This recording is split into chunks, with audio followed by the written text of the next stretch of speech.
എറണാകുളം ഉദയംപേരൂരിൽ കോൺഗ്രസ് നേതാവിനെതിരെ വീട്ടം നൽകിയ ലൈംഗിക അതിക്രമ പരാതി അട്ടിമറിച്ചെന്ന ആരോപണം. ഉദയംപേരൂർ കോൺഗ്രസ് മണ്ഡലം കമ്മിറ്റി അംഗം ദേവരാജനെതിരെയാണ് ലൈംഗിക അതിക്രമത്തിന് കേസെടുത്ത്. എന്നാൽ പ്രതിയെ അറസ്റ്റ് ചെയ്യേണ്ട സാഹചര്യം ഒഴിവാക്കാൻ പോലീസ് ഒളിച്ചു കളിച്ചു എന്നാണ് ആരോപണം.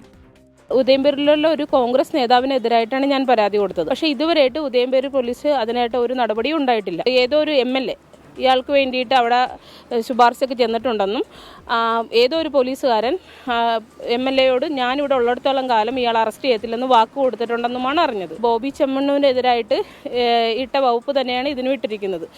അപ്പോൾ ഒരു സിനിമാ നടി കൊടുത്ത പരാതിക്ക് മാത്രമേ നടപടി ഉണ്ടാകത്തുള്ളൂ. ഞാനൊരു സാധാരണക്കാരിയാണ്. അപ്പോൾ സാധാരണക്കാർക്ക് നീതി കിട്ടത്തില്ലേ ഇവിടെ? അതാണ് എനിക്ക് അറിയാനുള്ളത്. ശ്യാംകുമാർ കൊച്ചിയിൽ നിന്ന് വിവരങ്ങളുമായി ചേർന്നു. ശ്യാം, സാധാരണക്കാർക്ക് നീതി കിട്ടില്ല എന്ന് ശ്യാമിൻ്റെ മുഖത്ത് നോക്കി അവർ ചോദിച്ചത്, എന്താ മറുപടി? ഞാൻ മറുപടി നൽകേണ്ടത് ഉദയംപേരൂർ പോലീസാണ്. കാരണം ഒരു വീട്ടിൽ കയറി ഒരു സ്ത്രീയെ ലൈംഗികമായി ഉപദ്രവിക്കുക, അതിൽ അവർ പരാതിയുമായി ചെല്ലുമ്പോൾ FIR എടുത്ത ശേഷവും പ്രതിയെ അറസ്റ്റ് ചെയ്യേണ്ട വകുപ്പുകൾ ചേർത്ത് FIR എടുത്ത ശേഷവും പ്രതിയെ സംരക്ഷിക്കുക, ഇതാണ് ഉദയംപേരൂർ പോലീസ് ചെയ്തുകൊണ്ടിരിക്കുന്നത്.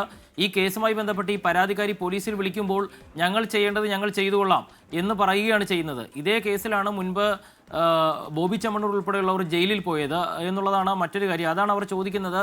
സിനിമാ നടി പരാതി കൊടുത്താൽ മാത്രമേ തനിക്ക് ഇവിടെ നീതി ഉണ്ടാകുകയുള്ളൂ, സാധാരണക്കാർക്ക് നീതി ലഭിക്കില്ല എന്ന് അവർ ചോദിക്കുന്നത് ആ കേസിനെ ചൂണ്ടിക്കാട്ടിയാണ്.